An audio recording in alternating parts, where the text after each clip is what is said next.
morning. I'm Jack Wheeler. And I'm Cage Purtle. We're members of the Choo Choo Forge at the Tennessee Valley Railroad Museum in Chattanooga, Tennessee. Cage and I have developed a tong blank. It's laser cut, made out of 1/4 inch thick mild steel. The reins are 14 inches long from the boss to the tip. The boss is 7/8 inch by 7/8 inch with a 1/4 inch hole in the center of it. And the jaws are 1/4 inch thick by 3 inches long and 1/2 inch wide. These same tong blanks can be used to make a variety of different tongs. And some of those we haven't even thought about. We've thought about up to about 10 different tongs and made those so far. The only prep work you need to use these blanks is to grind down the corners. These are laser cut, so the corners are fairly sharp when they're cut, to relieve the edges of the corners. And depending on the type of tongs you're making, you may want to shorten the jaw to make different styles of tongs. The great thing about making a pair of tongs from a blank is 80% of the work done to make a pair of tongs is from the tip of the boss down to the tip of the reins. Making them from blanks eliminates that 80% of the work of making a pair of tongs. Now all you have to do is forge the jaw to the shape you want it to make the jaws of the type of tongs you are making. These tongs are made by an internet company called Send Cut Send. We send them a copy of what we want, they make them and they send to us. We've gotten several quotes of laser cut blanks to make these. Send Cut Send had by far the best price, and the delivery has been very great. The dimensions are exactly what we ordered, and we're very happy with the process. Today we're going to make a pair of pickup tongs.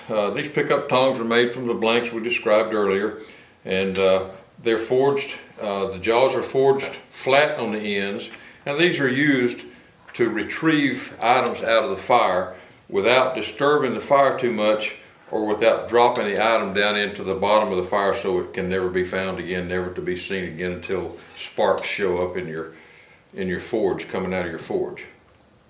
The first step in making tongs using these blanks is to put a slight bend in the reins right up next to the boss to make them easier to tweak once they're in the assembly process. Another option on doing this bend at the base of the boss is to hold both of them around next to the rounded edge of the anvil about 1/4 inch from the edge of the anvil, and bend both at one time. That does probably a better job because it gets them bent to the same radius. And that bend makes them easier to assemble when they're ready to assemble. It also leaves a space between the reins so that doesn't interfere when you hang them on a tong rack, and it doesn't splay the tongs out so they get in the way. So you can see what they will look like assembled from the boss down with that. Tweaking the tongs after they're forged is a long process. If you've been in the blacksmith community very long, you've probably heard the saying, forging is quick, tweaking is forever. Well, that's the same case with tongs. You can spend a lot of time getting the tongs tweaked to the point where you really want to use them after you've forged and assembled the tongs. The next step in the pickup tongs is to bend the full jaw all the way down to an angle similar to the angle at the end of the boss hinge boss.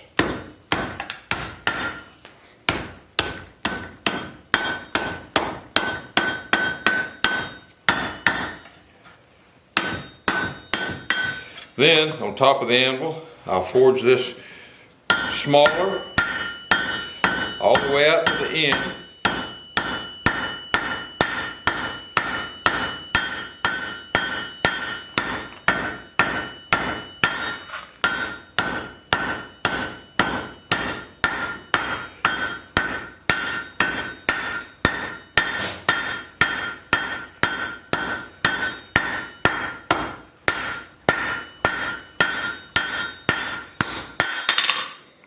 Want to keep them fairly large so they have some strength to them, because these will be used for picking up material out of the fire, and some of the material will be fairly large.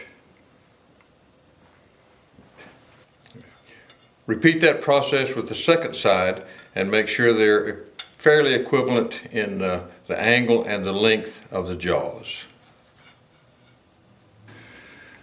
The next step in the pickup tongs is to bend them around the end of the horn at about 1.5 inches diameter of the horn.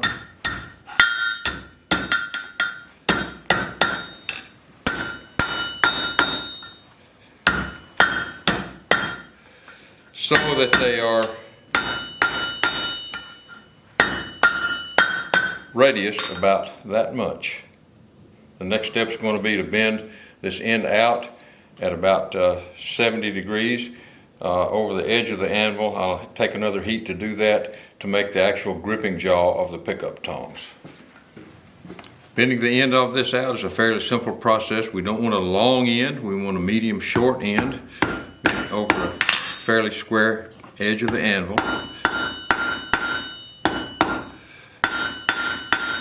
Don't make the gripping jaws too thin, but thinner than the radius part of the jaws. So that's what they need to be for the gripping part out here at the tip of the jaws. Repeat the process for the second side, making sure they're equivalent in bend and in length. And the next step will be assembly. I'll use a 1/4 inch by 3/4 inch rivet to assemble these, and I'll do the assembly of the riveting over the very hard and heavy side of the anvil. To assemble, I'll put the rivet in one of the sides. You might want to run these through a 1/4 inch drill bit to make sure these holes haven't been distorted during the forging process. I'll put the rivet through both sides. The rivet sticks out about 1/4 inch because you're using 1/2 inch material and the rivet is 3/4 inches long. I'll start this riveting process by 3 or 4 flat blows, then I'll start hammering around the edge of the rivet. The 3 things you need for a riveting job is a good solid base to do the rivet on.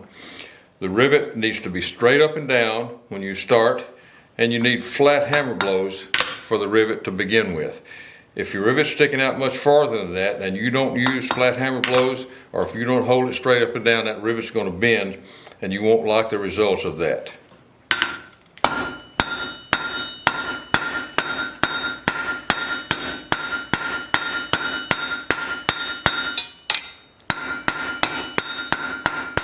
So that riveting process is complete. They're tight, they won't move. I'm going to heat them up. That will get them started moving again, and then we'll adjust the jaws to make sure they fit each other. Now I'm going to adjust these jaws over the small end of the horn so that the reins are the right distance apart and the jaws fit each other.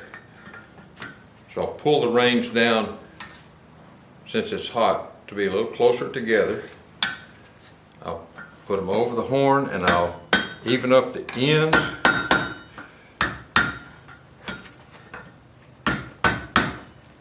Make sure the ends fit together and are the same length. And we'll do the touch mark next. Since those are adjusted, I'm going to do one little more adjustment on them here to get them exactly like I want them. We'll do the touch mark now. I'll call my special powered hammer out here and we'll hit with a power hammer to put the touch mark. Please put your touch mark on all the material you make so that people will know who made it when they look at it 100 years from now.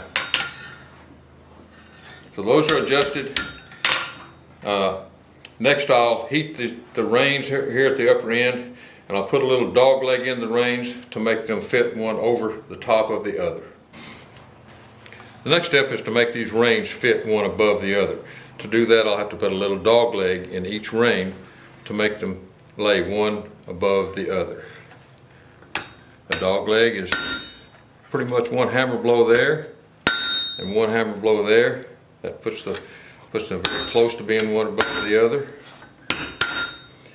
And now that will get the jaws out of adjustment a little bit. Actually, it didn't get the jaws very much out of adjustment. They're still adjusted. tighten up the rivet just a little bit. So the jaws are still in adjustment. The reins fall one against each other. The reins at the end here are one above the other at the end. Touch mark is already on. That's the process.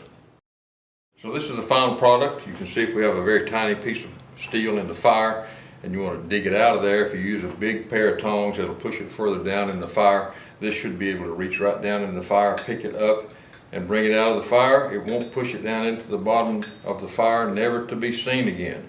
The reins still have some spring in them. Final product.